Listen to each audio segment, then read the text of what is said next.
You just got to make sure you have everything mapped out and understand how Section 8 works so you don't miss out. Because a lot of people, they just put a tenant in, they're happy as hell. They don't ask for increases. Well, every year you get one, you might as well get what you get. Welcome back to another episode of the Business Workshop Podcast. I'm your host, Josh Handler. I have a great guest. James is here today. And for many people, including myself, that have figuring out what can I do with my real estate money? Well, I want to make my money work for me. Otherwise, you're always chasing that next commission check. And that got us into wholesaling, then got us into purchasing out-of-state rentals, because anybody that buys rentals in New York know it's the absolute worst. They could stay in these houses for years without paying, and it's expensive as hell. And you really, really, really have to get a deal and a half. So this gentleman has been, from what I see online, uh, kind of narrowed down the Memphis rental game to a T, and it was really interesting to me. So, James, welcome to the show. Thank you for coming on, and excited to hear all about the rental aspect in Memphis. Yeah, thanks for having me. I appreciate it. So, for anybody who doesn't know you, and again, we just kind of met recently. What's your elevator pitch of who you are, and what you do and what you did before you maybe got into the investment side? Yeah, I kind of call myself a deal architect. I've been doing real estate off and on since 2004, right when I got out of high school. A lot of infomercial thing. Wasn't even called wholesaling back then. Carlton Sheets had a little pitch he was selling. You can make money flipping contracts. So I started that. Had some really good success with that very early on. And throughout my whole life, I've always been doing some type of real estate. So typically, whenever the trends or the guru starts selling one thing, I usually do the opposite thing because that other aspect is actually a better way to make money, and just flipping back and on. So, rentals was real powerful back in 2008. Now it's come back again. That's because the market's different. It's kind of at the bottom now, so you can get really good deals. Plus, now we're doing all Section 8 rentals, so we're making hand over feet money with passive income. So once the market's higher, that's when it's best for us to do wholesaling and flipping, because whatever the best exit strategy at that time, that's what we're actually working on. Absolutely. So prior to you guys getting into Section 8 rentals, how many rentals did you maybe have at that time compared to where you're at now, when you were more, I guess, cash paying tenants or just getting into the rental aspect Yeah, before? yeah. So we had tons all in all. So back in '08, I lost roughly about 500 doors because back then I didn't know the kind of the you kind of learn from what you go on. So I was buying houses in my personal name, then quit claims my LLC so I can keep on getting more and more properties. Found out that the local bank I had, union planners didn't like that. So unfortunately, they called the loans. I didn't have the money to pay them off. Bam. So then I started off slower. Then right before or at the time of COVID, we had issues with the tenants starting to pay, different programs, just different headaches. And then me and my partner Anthony bought a portfolio, and then one tenant happened to be Section 8, and I was like, man, it's gonna be a headache, whatever. Talked to the lady, she was super sweet, been there, 6, 7 years, long time, nice tenant. So kept her, and as the pandemic got worse, people stopped paying. I was like, damn, this money's coming in still. So my buddy, he was in the floor at the time, was actually on a boat with one of his buddies who did affordable housing, kind of gave us the light. And then from that point on, we decided to turn all of our units from regular retail tenants to Section 8 because there's so many upsides. We get about 30% higher rents. The tenant stays longer. They're not trying to move every 12 months. We have leverage over them. So now we're just turning all of our units to Section 8 housing. So all your whole portfolio is basically Section 8 now. Yeah, we have some LLCs that are 100% Section 8. We have some of the older ones that we had for years. Those are probably 70 or 80, because you have some rental tenants that do okay. They pay on time. They might slow pay, but I don't want to put the 30, 40 grand into doing that, because I do the burr model too. So I had different plans when I was buying these years ago. So I'm still keeping the strategy for those. But when I do the plan to put my money out, then we'll get those tenants out and do all Section 8 as well. But that's our goal, is to have 100% all Section 8. Gotcha. Yeah, I mean, that's what I'm seeing. So we just closed on our first rental last month. It was a cash paying tenant that was already there, so we just kept them. We did a couple minor updates to the property inside just to make it a little bit better. Needed a little love, but couldn't really do a full cosmetic rehab. Obviously, they're living in it, right? So some basic stuff, but it was a cash paying tenant. But prior, when we were looking into getting into the rental aspect, we were like, I only want to go Section 8, because here in New York, on Long Island at least, that's one of the best programs to go into because of the laws, especially in New York, where we can't evict somebody in 30 days, where in Memphis you can. Correct. So here they could squat in your house for a year before you have them out. And these payments are thousands of dollars a month mortgage payments, not a $500 a piece or a thousand Mhm. dollars a piece. So it's a huge difference. So we were like instantly, we want only Section 8. And then of course our first one we end up keeping a cash tenant and went against everything that we said. But it makes you think the opportunity there, even if you took a cash tenant, worst case scenario, it takes what, 30, 45 days at max, everybody that I'm speaking to really evict them. So at the end of the day, what are you going to lose? A month or two max of rent? Correct. Yeah, you might lose a month and a half, but the gain from the Section 8 tenants, Section 8 in Memphis just raised their four bedrooms now to 19.95 per month. If I was rent to a regular cash tenant, I might get 12.50 a month. So the upside's so much higher. I don't mind the property being vacant 3 or 4 months because at the end of the day, I know now from all the data we had, that tenant's going to stay for years and years and years.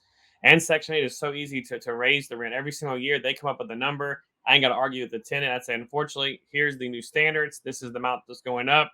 And sometimes it goes from 1,500 to 1,900. Hey, that's great for me. It's great for the tenant because the government's paying it anyway, so no one really cares about that.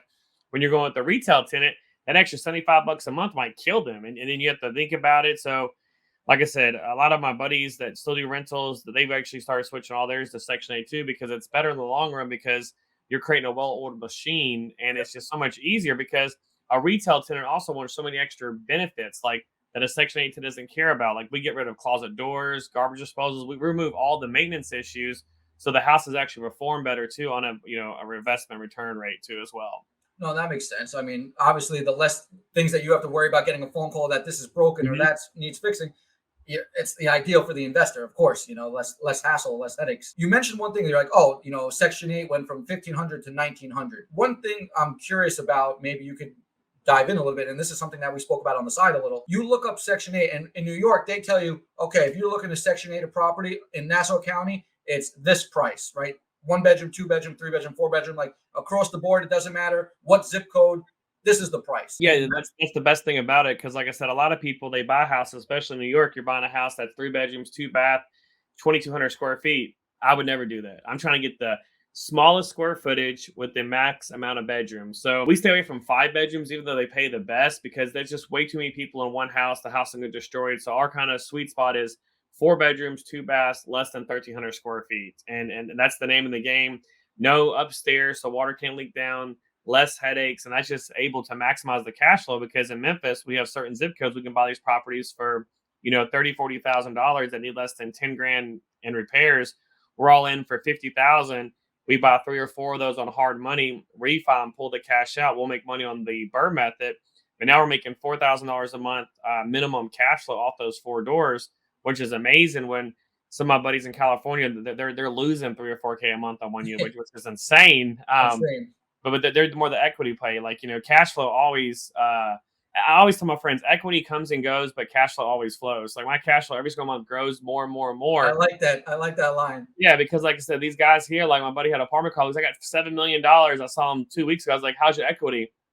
Well, the market's down. I was like, well, shit, my cash flow is up. So like Right. that sucks because he's still having to pay that deficit, every single month, and he doesn't get the upsides now. Yeah. When I was looking online, does Memphis break down how much Section 8 is willing to pay based on the zip code where that house is? Or is it the same no matter what? If it's in like a poor zip code or an expensive zip code, is it the same for a four bedroom no matter where you go? Correct. So the way it works, and a lot of other markets too, as well, at the very top of your Section 8 document or THDA or whatever market you're in, it actually has the rent range. So the rent range kind of shows the path. So it might be like 1750 to 1995 right now. Well, we know unfortunately that 1750 is the minimum they're going to pay because they won't pay less than that. So it's kind of a guaranteed thing. And now with the new minimum being 1995, most of these zones are being paying that. And it makes no sense because like it would take years for a retail tenant ever want to go in there. But the best thing about that, you'll have tons of investors now that's going to be flocking in Memphis to be able to just make these areas look better. And that just forces the appreciation even more because there is no real crazy guidelines on that. Sometimes on maybe a house, a smaller house square footage, they might try to fight us, and because we always try to get the top of the top. And then if we have to do that, we just go to we go to renometer, some people call it. We pull comps, send those comps to them to fight that.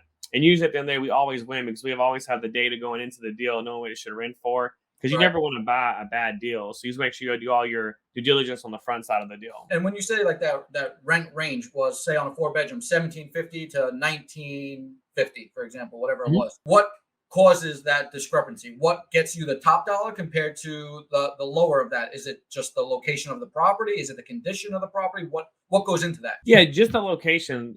So the condition doesn't really matter. As we've been getting and more in depth in Section 8, we have started buying other units that really need like lipstick on a pig. You can buy a house for 25,000, throw 5,000 in it, make it sound livable. I might not be able to pull all my money out, but I'm okay with that because I can get, five properties for 100 grand, put 20% down. I got $20,000 in the whole deal. I'm able to get 5 units producing, $7,500 minimum a month in gross rents. That's what we've been doing a lot lately, is just buying a different type of home, because once we have these refis, we're pulling that cash out. We're just taking that tax-free money and buying other real estate and just keep that ball moving. Because it isn't like it's so crazy. Because like some stuff I would think like this paint's okay, they don't care. They just want the walls that have paint on it. Like I was like, what? I wouldn't live here. Like these Right. ceilings are okay. Like what the hell? Like this backyard looks cool to you guys, but there's a different strategy now because not all of our property is just burrs now, because we have so many we're doing every 5 years, pulling out a bunch of cash now. Then we just go on the market and just buy stuff, beat sellers up to that kind of market now. Do a lot of subject to or owner finances, get tons of deals that need barely minimum any cash to make them livable. Because all Section 8 cares about is a closet in every bedroom.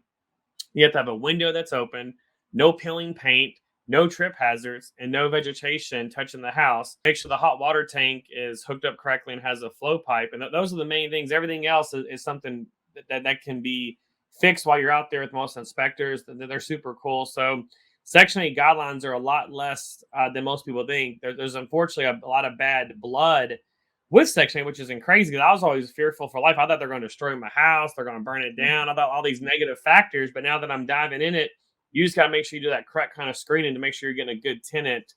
And that's the name of the game. The perfect tenant is out there. Unfortunately, they're in a different situation than we are. So that's why we try to offer them the best quality of life by giving them the best bang for their buck. And with your Section 8 tenants, I know Section 8 will pay, sometimes you get the full voucher, right? They're paying the whole 1900, for example. Then there'll be sometimes maybe they're paying 1700, 1600, 1800, and like that tenant's responsible for 100, 200, 300, $500, whatever the case may be. What have you seen in terms of that? Are you sticking to, full voucher only? Are you looking for a couple $100 is okay? What have you seen in on terms of that? Well, most investors couldn't be picky like me because they use property management companies. So you can't be super choosy like we are. So what we do, we have a $200 out of pocket maximum. So we allow someone to pay $200 out of pocket. That's okay. Anything less than that, they have to go through a lot more steps, verify the job, make sure a lot of more checks and balances. Because in the day, we want to make sure that our mortgage is taken care of. Like back when COVID happened, it sucked having to pull my flip money and just throw it over here to cover these mortgages because these tenants weren't paying. Now, every single first of the month, like it's great. Like, the Section 8 just bam, bam, it hits. All the mortgages are paid. Everything is done. The cash flow is there. We might have maybe, a few $100,000 from, because still, if you have a bunch of units, $200 times a lot is still a lot of money at the end of the day. But that money doesn't make a difference. It's like the cherry on top. It's already the 30% extra in. It's like, I don't give a fuck if I even get it. But if I get it, hey, it's like fucking, it's like, hey, go buy yourself a Chanel bag, babe. It's like, it's extra money, because the system that Section 8 runs off and what we're doing it is just so well oiled, and it's such a great machine. We actually had a question from Rosina right now saying, is there only one inspection at the beginning of the lease term, or do Section 8 inspectors come back yearly at the to renew every lease? Yeah, so at the very beginning, it's a very good question. You have up to 3 inspections to pass. So usually there's one. Most of the time you can pass them the first time. Very simple process. After doing 1 or 2, you know the name of the game. Then in Memphis and Shelby County, they're coming back every 2 years now. So it's a biannual inspection. But I recommend all my friends and investors to do, and even if you're getting started, is make sure every 4 months you're going out to the property routinely to make sure the tenants are taking care of it. Make sure they're checking the oil filters, making sure you're dumping Drano down there. So we do our own in-house inspections every quarter just to make sure we're doing property preservation and making sure that they know that, hey, listen, your kids wiped all on these walls. Go to the dollar store, go get a magic eraser, wipe them off. Send a picture. If not, we're going to hit your deposit. Go ahead and go to the dollar store, get a $1.75 Drano, pour down all these drains. Go replace this filter, because the more time you spend in your property is doing preventive maintenance, you're just going to make sure no maintenance ever happens. We have several doors, or even several portfolios that we have hardly no maintenance ever because our lease is also written so well. Anything less than 250 falls back on the tenant. And we went through, like I said earlier, is removed every single thing that's even going to fail on an inspection. The appliances are not our responsibilities. We don't provide them. Ceiling fans, we don't provide any ceiling fans. That was a major thing. All of our lights are LED wired lights. There's no light bulbs that change. No tenant, hey, I need a light bulb. We use solid wood doors. Domestic violence was crazy. People punching doors, ripping doors off the hinges. We eliminated all that. So during this process of years of buying these units, we took all that information we have, we got rid of it. The wintertime, we have pipes that freeze here in Memphis. We got rid of all the hose bibs because you can't trust a tenant that's not paying for nothing to put a hose bib cover on it. So we eliminate every single thing to make sure that our portfolio is going to generate. And when that biennial inspection comes around, it's a drop in the bucket. We have nothing. The inspectors are super cool. They know it's one of our properties.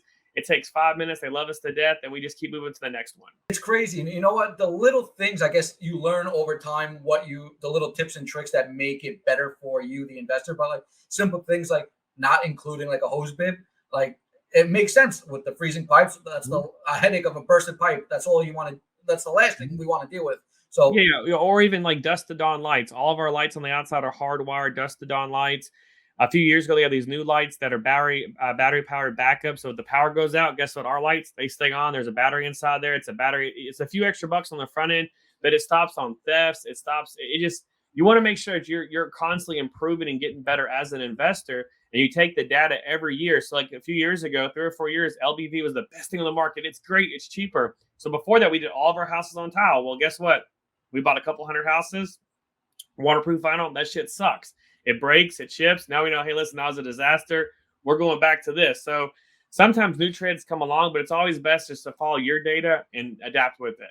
what kind of materials and stuff like that, speaking on that, do you recommend in your rentals? Like what are you guys doing right now in terms of kitchens, bathrooms, living space, bedrooms? Like some people say, I want carpet. Obviously, people want maybe a laminate, like you mentioned, or something like that. Maybe it's more durable than replacing the carpet. Like, what are you doing on your rentals? Yeah. So let's say if it has a concrete, foundation versus say if it's a conventional, we'll just stain the concrete. Stain the concrete is so much better for the longevity. It saves thousands of dollars. And then inside the kitchens, we'll still do ceramic tile there. We'll do ceramic tile in the bathroom. We always do black color with black grout. That way there's no stains, something like that shows. On the backsplashes, we'll do a white subway tile. That's a timeless product with the black grout. We make sure that we do exhaust fans in every single bathroom to prevent mold, mildew, stuff like that. It's also hardwired to the actual wire. So when they cut the light on, the fan comes on. We make sure we raise the shower heads to 72 inches high. So if you have these tall guys getting in there or these whatever's going on, they're not breaking your shower head. They're not trying to adjust it. So we also use really good toilets from Home Depot, Glacier Bay. The toilets, they're about 150, but they can have 6 golf balls or cue balls sucked on them. So you don't have toilet backups. So we just make sure we're doing the best materials on the front end. Because at the end of the day, we're picking the right tenant. And ceramic tile cannot mess up. Subway doesn't mess up. These toilets, these push button toilets, there's just one push button. There's not two. So it's just less headaches, less things breaking. Underneath all the cabinets and the plumbing, we paint those bottoms black. So there's any kind of drippage, it doesn't stain that. We also make sure all the plumbing throughout the whole entire property is already glued. So a lot of times people do cheap. They go to Home Depot, little cheap kits. They screw it on. Those happen leaks. Everything has to be glued where it's tight. There's no issues to make sure that everything is going to be longevity of you as the investor and less headaches. And then we also, once we give them a sound product, the tenant, we give them a little goodie bag too that has all the stuff they need. We give them a $1.25 plunger. We give them a $1.25 Drano. We give them a hair clog tool. And then we have videos we created that shows them step by step. Hey, if you're having this problem, like just different maintenance issues. Hey, my stove's not working, my wash machine. This is how you flip a breaker. Hey, my toilet is backed up. Here's how you plunge your toilet. Hey, I have mold growing on my shower floor because I don't clean after my kids. Hey, this is a mold product. It's $1.25. You spray it on the floor, you scrub it. So we do that too as well. So when those different things come in, we already have the video to send back to them. So our main goal is to make sure we give a really good product that's pretty much maintenance dummy free. But even if we have a headache tenant, we're able to go in there and make sure they know how to address the problems. And then usually with 3 or 4 issues, or at that point, we just evict the tenant, get a new one in. Like, hey, listen, this tenant's going to be an issue. Playing all the time. Let's get her out. Let's get someone else in. That makes a lot of sense in terms of having the videos. I have an Airbnb in Florida, and I make some video clips on like, okay, how to use the thermostat, because you get this, you have a Nest thermostat, how do I use it type of deal, right? And you don't want to answer those type of questions, or you get that, boom, here's the video, like here's a step by step how to turn the TV on, how to use all the programs, like little things like that make a big difference. So I wouldn't even think about doing it for like a Section 8 renter. You figured like they know how to clean a bathroom, but I guess you never know. Some people really just need like a step by step playbook for everything. Yeah, yeah, and thermostats, speaking of those, we use a landlord-friendly one we started using probably about, shoot, a couple years ago, but this thing's amazing. So a lot of it, we noticed over years, these tenants would flood our attics. They would leave the unit running on 50 degrees, constantly keep it on where it's constantly running, the pump burns up. So these new thermostats we have, if it runs longer than 3 hours, it shuts it off, takes it back up to 76 degrees is on cool. If they have it on heat, they have it on 95 degrees heat running the furnace constantly. It cuts it off to 3 years, takes it back down to 68 for heat. So we did that a few years back, and now we're loading our units are lasting longer. We have no more unpointless maintenance issues, because you want to make sure you're always making sure you're adapting it. And the thermostat actually saves us thousands of dollars now, because so many tenants would burn up our units because you're getting Section 8's paying their rent and their utilities. They don't care if their utility bill is $800-900. They'll keep that thing on snowball all day long on. And all they're doing is causing damage to your unit that you had to buy to try to provide them, because air conditioning is not even required by law. We try to do to make sure our tenants have the best quality of life. If and you also said like you'll just evict them if they're causing a lot of issues. If you have a lease in place with them from Section 8, like with Section 8, there's still a lease, right? Yes, correct. But in our lease, I've been doing this so long. We actually have a section in there that's for Section 8 type of tenants that explains you cannot call Section 8. You cannot complain on us. You can't do this. And it's all in writing just to protect us, because if they call and complain to Section 8, Section 8 stops our checks. We have to do an abatement process. We don't have to deal with those headaches. So we file the eviction. Section 8 pays up to the day they're evicted. They're 100% Section 8. I lose nothing except $400 in final fees, and that's about it. And they're out the door. And I already have another tenant ready to go 2 days later after they move in, because we keep everything the same. It's always the same paint color. So doing paint touch-ups takes nothing. And it's just easy to turn the process. And then you have a new tenant in there and you're rock and rolling again. So you have something basically in your lease agreement that if they're causing issues for you, multiple complaints about something, you could just basically break the lease contract and tell Section 8 like they're out. Yeah, because unfortunately they broke the lease by doing that. Correct. Interesting. I guess that's a smart way to keep them moving. Are you doing the same thing with cash paying tenants as well? Well, unfortunately, cash paying tenants, there's a difference. So I have a different lease for them, because so I have leverage with Section 8. So I have someone else paying the payments. I have someone else that's going to get me taken care of every month. With the retail tenant, if they have a plumbing issue or a toilet, I can't say, listen, unfortunately, I need you to pay this first. I have to go out there and handle it, because they'll hold me hostage. And that's why I'm trying to get rid of all retail tenants, or they'll go get a free Democratic fucking attorney, and then I'm getting sued, and it's all kinds of crazy shit that's insane over not even an issue. Then we go out there and fix it, and the lady had a rubber ducky in the toilet. Like, it wasn't even our fault. And we got it granted to her, and now we're trying to backpedal to get the money from her. It's just a headache. So it's so much better if you have the well-written lease on the front end that maps everything out, that explains, hey, listen, less than 250, it falls under you.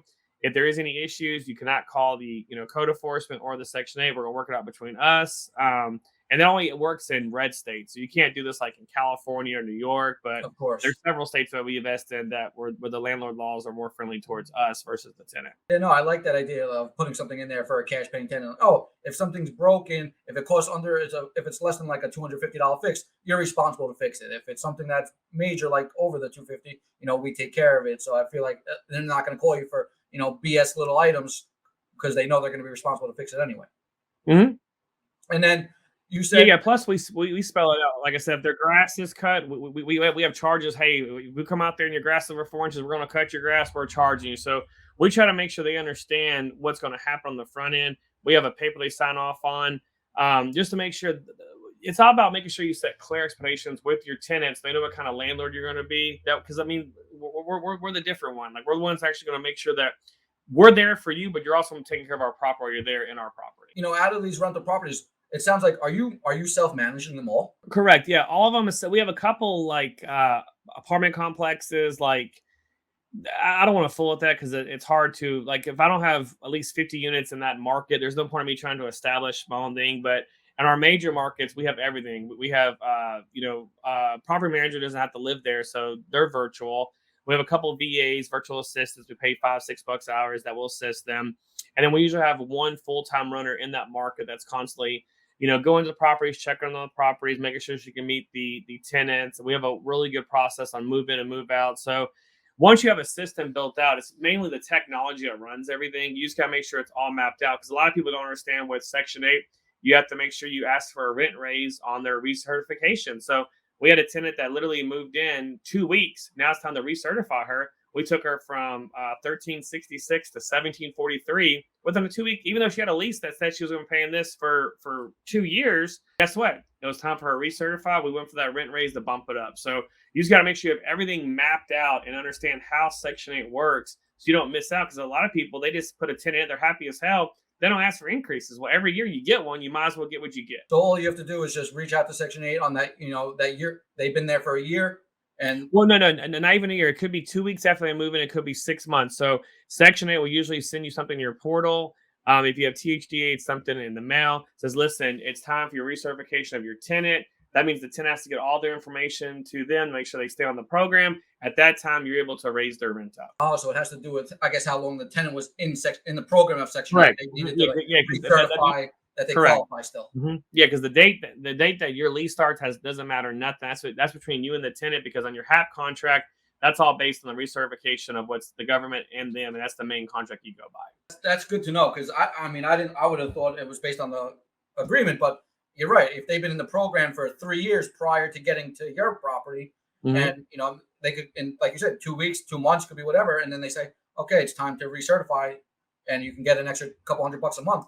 I mean, talking a couple thousand a year, you're gonna make sure you take advantage of it. Correct. Yeah, but a lot of people don't know that. A lot of property managers, they don't understand, because, like I said, Section 8 is it's a whole monster. That's why you just got to make sure you're up on the now, so you don't. I mean, I've had guys from California bought a property, bought a duplex. They're super happy, $850 a month. I did a 1 hour session with them. I was like, listen, you can get higher rents. He's like, no. My property manager tried. This is the most they pay for the area. I said, let's just try it. I said, whatever I can get you raised to, I'll take 30% off the year. It's gonna be free money anyways, right? He's like, I'm sure you're not gonna get nothing. I was like, that's fine, no big deal. I was like, listen, I'm gonna give you this, the fee I charge back. Here's this to show I'm gonna do it. So we took him from 850 to 1440 each side. So he was able to make almost 900, about $8,600 minus his manager fee extra per year. I mean, $2,700, just because his management had no clue how to raise the rents, and he was arguing with me. And I tried to send him the website. I tried to explain it to him. He's like, that's not how the way it works. I was like, this is how it works. Unfortunately, you have a property management company. It's not their job as the owner to know what people are paying you. They're going to put something out there and get that. That's it. And that's all they're going to do. They're going to try to raise it to the tenant. Section 8 is going to decline it. You have to do it at the right time and the right know-how. So it was kind of a fun thing to do. Yeah, because you were saying when we spoke the other day, what you average on a 2 bedroom, like 1,100 or 1,200, or what were you averaging on a 2 bedroom? Yeah, so right now our 2 bedrooms that we rented last year are right at 1,050. All of our new ones going this year are 1,250. And that's Section 8. Section 8, correct. You know what? It's wild to see, because when we first started and we got and we bought the house last month, everybody that I was speaking to were like, oh, you're going to get like 850, 900 if you're lucky for a 2 bedroom. So the numbers still worked at that. So we bought it anyway. But the cash paying tenant was in the property for 850 a month when we took it month to month. So we were like, okay, if the max we're going to get is like 900, let's tell her 875 and we'll give you like a year lease. And she's like, okay, fine. Like, I'll do it. And then literally I find out like a month later, oh, you could be making 1,000. So I literally screwed myself for an extra, $200 a month per se. And like, you can make over 1,000 for a 2 bedroom, and that drastically changes numbers when you're looking to purchase. Correct. Hugely. Yeah. I had another buddy who bought a small 10 unit here. He bought it. It was rated 600. He was going to do 800 Section 8. Instead, he went with 1050, but he was able to sell it for almost $300,000 more, because like that little $200, it really makes a huge difference when you're trying to exit a strategy too, as well, because it makes those returns so much better, and the investors will just jump on it, because in the day, the returns are what most investors look like. Yeah, no, I get that. And and you mentioned before, like, you burr a majority, you try to pull out as much as possible, right? And that makes sense. You'll have your 20%, 30% equity in the property, plus you'll have your cash flow, which, like you said, when New York, for example, on Long Island, we run comps. They're super easy to run. Like, you could see what price, like everything for the most part is within 5-10% max of like what everything is selling for in the area, right? Unless the market goes stupid and like did during COVID, people were overpaying like crazy. But eventually, after a year or two, it all caught up, right? And those were the Mhm. new comps. As I look to like purchase houses more in Memphis, we went under contract on one yesterday and another one today. And it's you look at comps and you'll see comps on the same block. You'll see four houses that have sold in the last like 18 months. And you think, okay, I can get 75,000 for this house. And then you'll see houses that sold for 125,000, and then you'll see houses that sold for like 25,000 on the same block. Like, how do you comp out these houses? And like, it to me, it just makes absolutely no sense how you could have a $25,000 house and $125,000 house on the same block in the same last couple months. It just, I don't understand it. Yeah, it's very simple. So, like, to give you a simple strategy is just to make your own comps. So, let's say I had this good guy named Josh Hanley. He's an awesome guy. Let's say he's doing a good deal. I put the LLC in his name. He fixes the property up. I buy it for 150. The best thing out of a bank, if I put that 20% down, that 150 price is going to stay because the bank wants to loan that money. They're thinking I have 20% in the game. Very simple deal. I go ahead and put the 20% down to the bank. The bank cuts you a check for 150. 2 days later, guess what? Josh now goes ahead and gives me my down payment back. I had that comp created. I got my whole down payment back. I have $0 into the deal. I get a better, higher actually exit. Now I got 80% LTV versus 75. Plus, now I have that comp that's able to help all other investors in the area. So you're basically saying like you're literally would go out there and just overpay for like maybe one property, for example, just to Uh, start creating the comp. yeah, usually 4 or 5. So I have some areas in Memphis that were literally war zones. We went in there, started doing that, and once those 3 or 4 comps come out there, it took the whole area and just speed the process up. I'd say 15 years because what happens is usually it's a $30,000 house has to go to 45, then 50, then 55, then 60, then 65, then a big development has to come in, and then this does it. Well, you can force appreciation if you have the comps. So even some properties, sometimes if appraisal one comes in, if you buy that thing for cash, it has to show up as a comp. And the next time that appraisal goes out there, these people are trained. Holy fuck, what I do? This is the comp. It's sold. Holy shit, I'm fucked. Yeah, I agree. It's worth 150. I understand this one sold for 8,000. This one sold for 7. But hey, listen, I can't argue. That's a comp. So it's crazy, but that's how the game works, and that's what BlackRock and all these other huge hedge funds do. If you're creating your own narrative, you're paving your own future. So basically, because Rosin actually asked that also, what about the appraisals? So basically, you're buying those ones with say hard money, so there is no real appraisal when you're purchasing it with hard money, and Correct. then that becomes the comp. Mhm. So you buy that property from a seller for with hard money for 150,000, right? Yeah. So the way it works on a wholesale fee, Like the if there was no wholesale fee, if you found a direct well, to no, seller, you still want to mark it up. So I'll give you a prime example when we did. okay. It was in a zip code in Orange Mound is a war zone. It's doing amazing now, but we really did a lot for that community. But we had it under contract for 7. It needed like 35. Well, I can't take a property I bought for 7 and put 35 in. I can't take that to the bank and say, "Let me give me a loan for 200,000." So instead of for 7, I assigned it to myself for 117,000. Then I put the $35,000. So when the bank looked at the numbers, my all-in cash on cash was 147. Then it made more sense of the property being worth 200,000. They had no clue. They were super confused. But at the end of the day, they still did the deal because all the numbers worked out. Because I actually bought the thing for 107, and then I put the 37 in. It solves all in the deal for 150. So I was just trying to get my cash out. That was it. So basically, you went under contract for 7 grand, Correct. and then you and what like an LLC, for example, Yeah, or correct. Yeah, we have a buying entity, so it's Elevate. So Elephant Holdings locked it up for 7,000. It sold it from Memphis Passive for 107. The assignment fee is never recorded, so the actual deed shows 107,000. So that's what and the you property was and you're worth. not really exchanging that 100 grand because it's going from you to you technically. It's just going from an entity to another entity that you own technically. Yeah, correct. And like I said, if you don't want to even use your own money or have to spend the $30 for a wire, you can literally do what's called transitional funding. It costs like $300, and it's just bam, it's done. That way you don't have a bunch of money leaving your account all the time. And then for $300, the comp was created. Now that 107 is there, and they see this shitty ass house sold for 107. Guess what? The next 2 or 3 months, all these houses are on the market now, 30,000, 40,000, because like people are like excited. Man, hey, listen, Tiffany, she got 100,000 for her house. Guess what? That's hilarious. But then we're able to go in and start buying up the blocks. So some of these streets we have four, five, six houses on there because I mean you just start the fire. That's all you have to do is start the fire.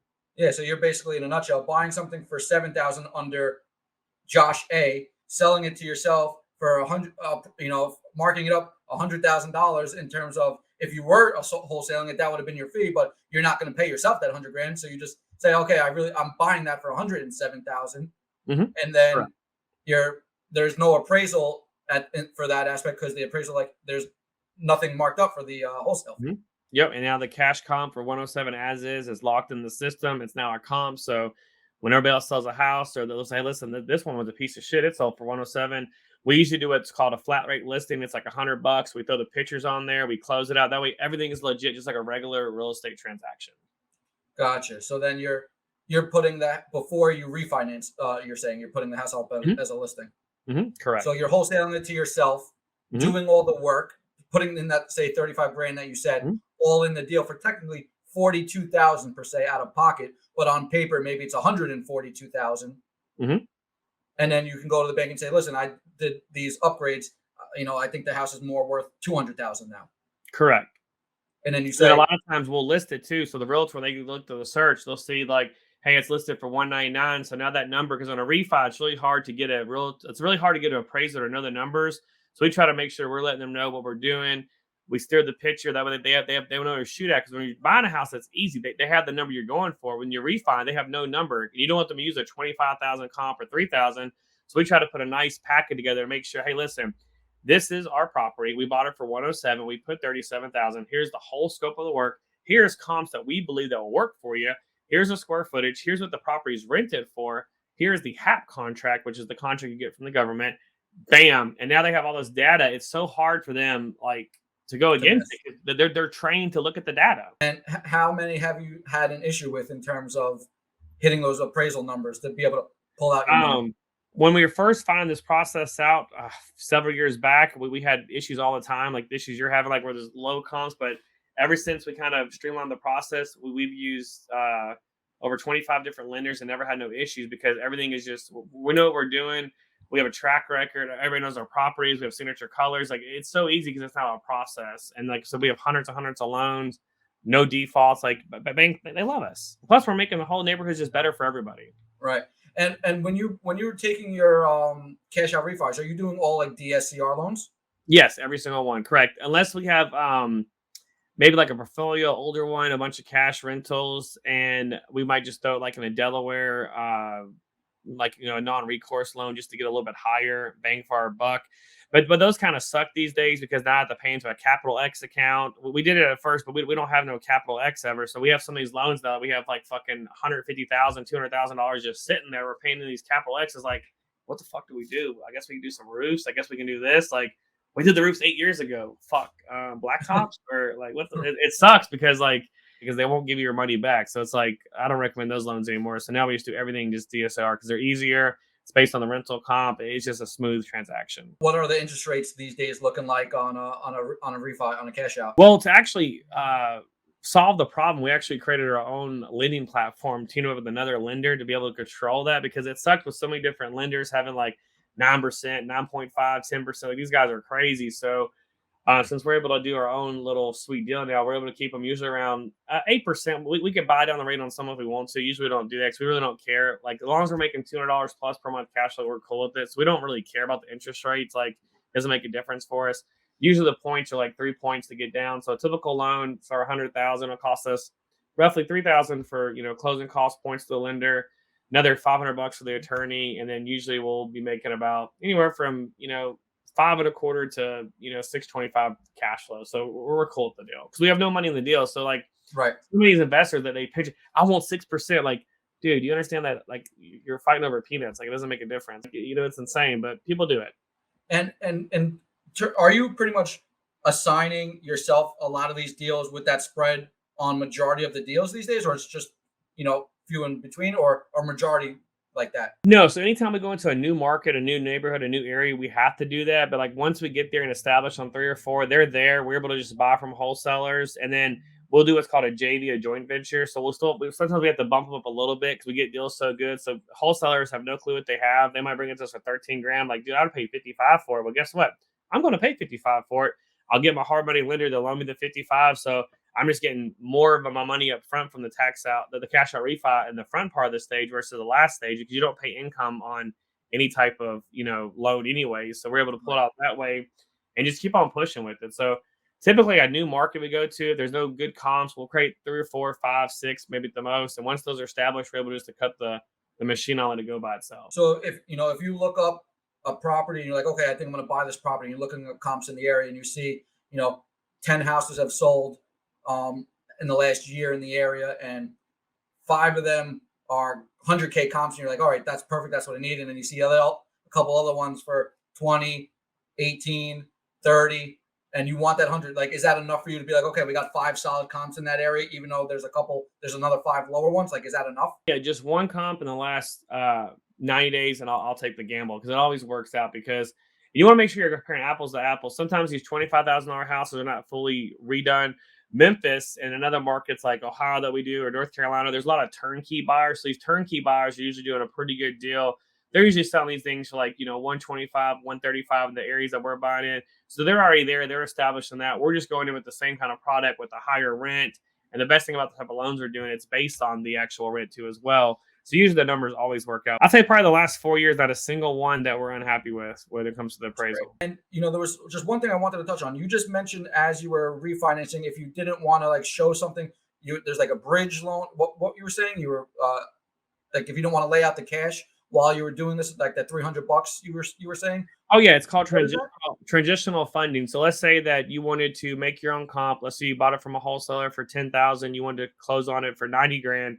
That $80,000, if you didn't have it first off in cash, but you still want to show it, you can do what's called transitional funding. You can borrow the money from the lender. So about 15 seconds, he'll just take it out of his escrow account, put it in there to close the deal and get it right back to him and pay him off. And usually they charge about a half point for that. And that's like, is there only specific people that do that, or do you have somebody like? Oh, I I never mean, even heard of that.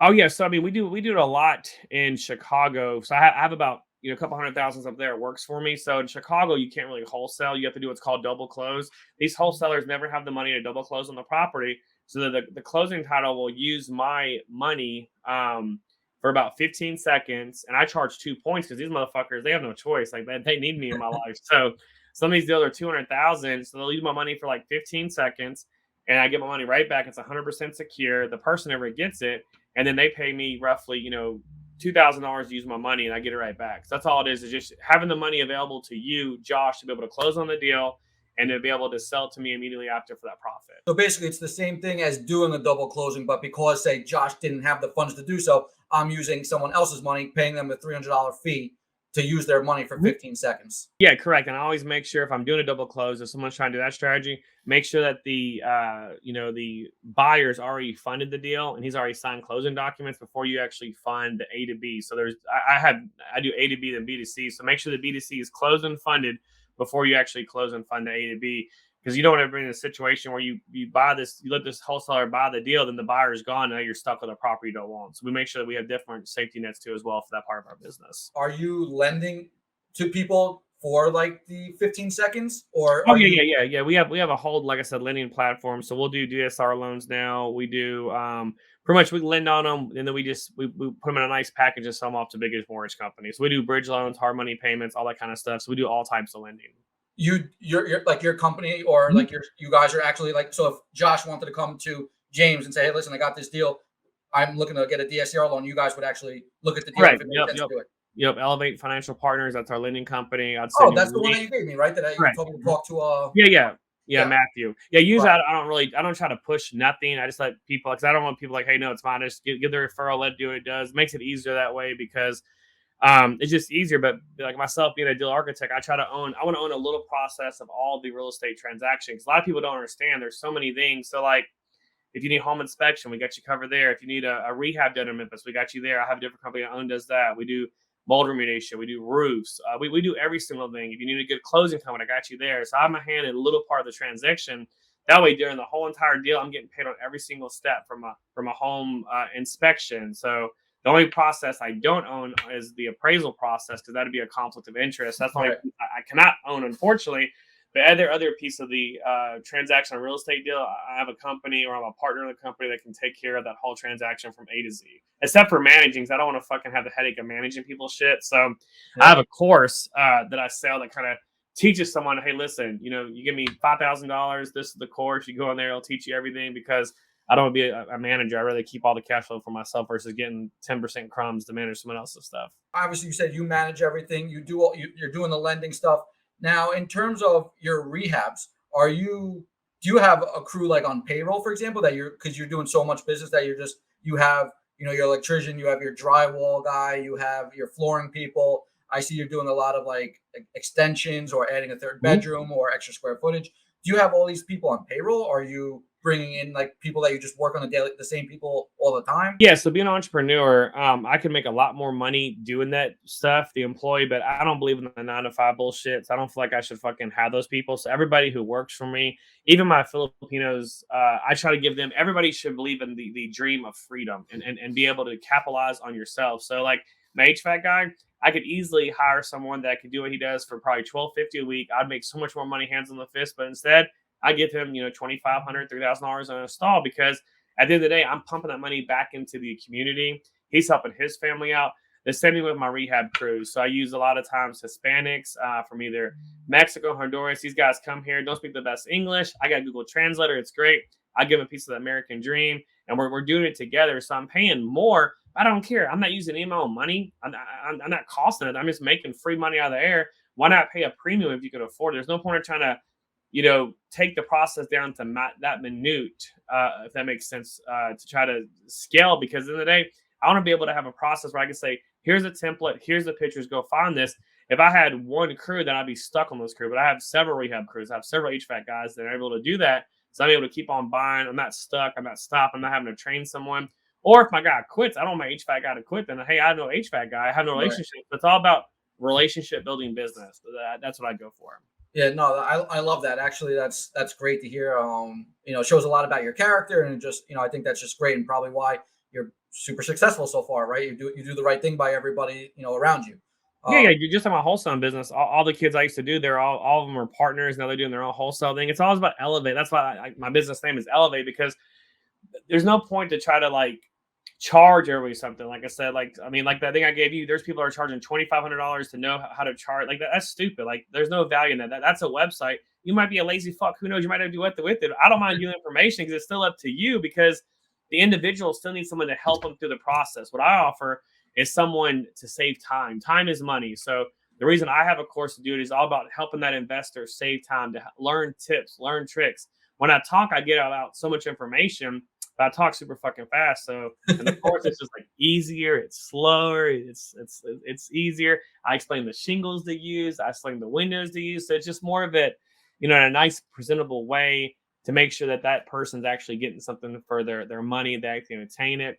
We also give the lease. My lease in there, I paid like shit, $15,000 to $20,000 over the years to keep editing it. So plus you have an ironclad lease. I can sell the lease by itself for 5K because every 6 months we go back, make sure the Tennessee laws apply for it. Other markets are make sure it's up to date.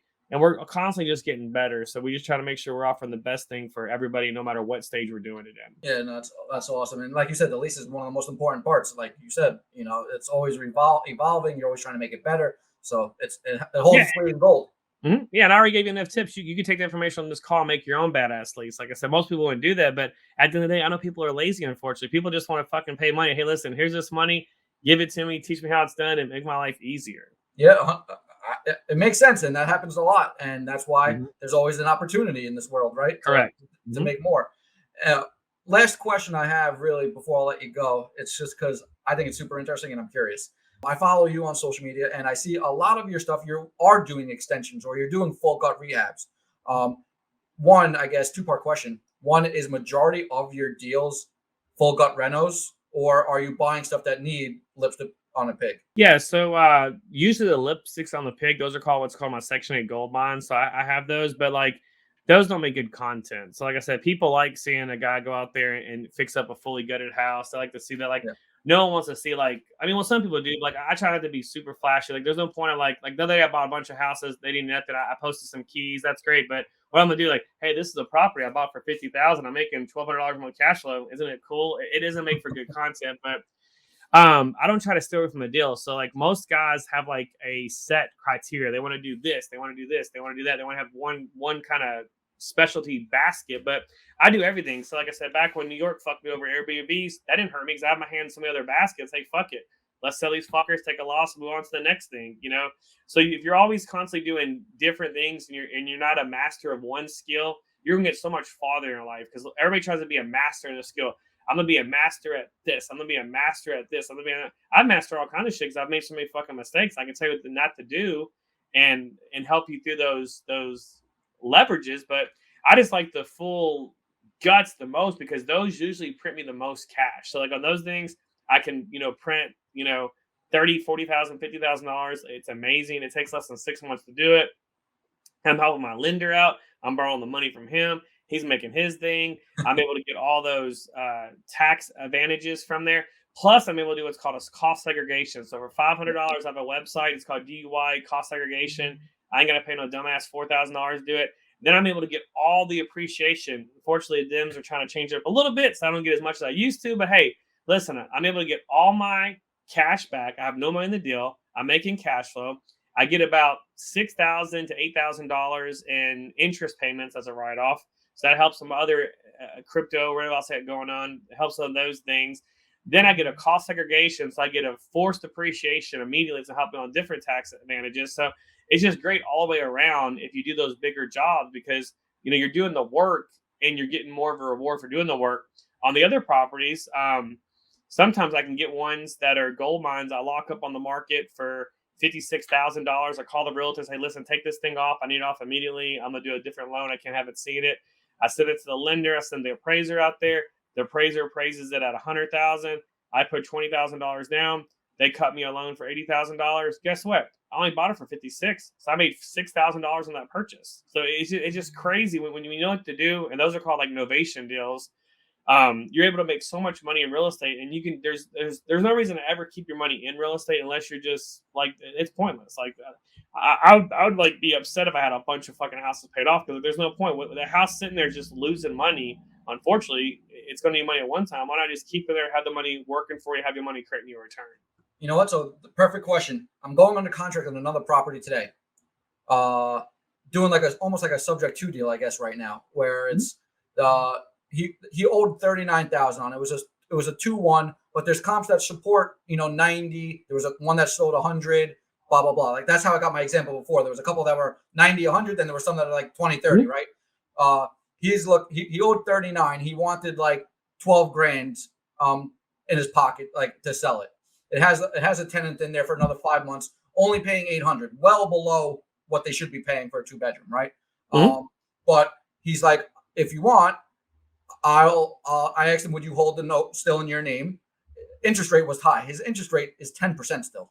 Gotcha. Okay. So he's paying $500 all in on his mortgage, insurance, taxes, blah blah blah. He was willing to take 12 grand in cash at closing, hold the mortgage, and we'll just pay the 500. Obviously, its tenant's paying 800 right now, so it's $300 a month cash flow. Obviously, after you take out like capex and everything, it's really about $100 a month after everything. But in 6 months, you could either kick him out or put a Section 8 tenant in there and get 1050, like you said, and now you're cash flowing 300 a month, and you have nothing in the deal. And that you have your 12 grand that you gave the guy in the deal, and then you should refinance that at that time. I would assume, right? No. So what I would do with this deal, I would immediately try to refi from day one. Immediately try to do a purchase on it because no matter what, if the comps are there, it'd be better for you to put the money down on something and get it right back versus holding that. So I would just lock it up. I'm sure you wholesale. I'm sure you're holding into these a different LLC. So I would lock up your wholesale company for the whatever he wants, the 48 and some change. Sell it to yourself for $84,000. Take it to the bank and get a loan on it. Put that 20% down and then novate the deal. Just have an agreement with the seller saying that anything over the 56,000, whatever it comes out, goes straight back to your pocket. So the day you close on it, that money goes straight back to you and you have no money in the deal. So I'm not going to close on it and let him hold the mortgage at all on that He one. will think that, but that's never going to happen. No, you'll close within 20, 25 days, and then it'll be a straight mortgage in your name. Your note will still be about 625, so 125 bucks more. But now you have it on a fixed mortgage for 30 years. Plus, you have no money in the deal. And you'll make about 9,000. No brainer. That's if it comes in at 80. Shit, it might come in at 90, might come in at 100. All depends on the lender you use and if you steer them in the right direction. So this is something we're gonna have to talk about offline because like I talked to you about, I want to try out your guys' stuff on Mhm. this. Um, Yes, our minimum loan value is 125, so you'd have to have at least two of them. Gotcha. Okay. Which we have another one that's rented right now. Hmm. Um, which is the Yeah, first so one. So we maybe do, we we'll do like a package deal for you. Yeah. awesome. All right. Listen, I don't want to take any more of your time on this. I do have plenty of questions. I could pick your brain all day. But I just want to, say thank you for coming on. I know a lot of people in New York, especially, are looking to get into rentals out of state. So I think this was super valuable. I appreciate everything. If anybody has wholesale deals in Memphis area or other places, what's the best way to get a hold of you to see if maybe you want to buy them, or if you end up looking to sell anything? How do they get a hold of you if they want to buy any of your courses or anything like that? Yeah, the best way is just my new Instagram. I had a big following, but I got kicked out of Instagram. They threw me in jail, so I'm trying to build my following up slew. But it's the real deal Duru now on Instagram. You can go there, send me a message. I try to respond to everybody. I don't try to be snobby. I try to talk to every single person. Usually answer any questions. I give a lot of my time away for free because I feel like at the end of the day, like you got to take chances on someone. Not everybody's worth money. So if anybody has a simple question, whatever, a simple call, I don't mind always trying to reach out for free and help someone out because at the end of the day, like it's all about trying to be a change to what's going on here in the country currently. And he's definitely not lying because I reached out to him for the first time on Instagram. After 3 back and forths, he said, "Give me a call," and we spoke on the phone for like 20 minutes. So he ain't lying, and definitely puts his money where his mouth is in terms of giving value for free. So definitely give him a call and bring him a deal. Sounds good. Appreciate it, Josh. Thanks, James.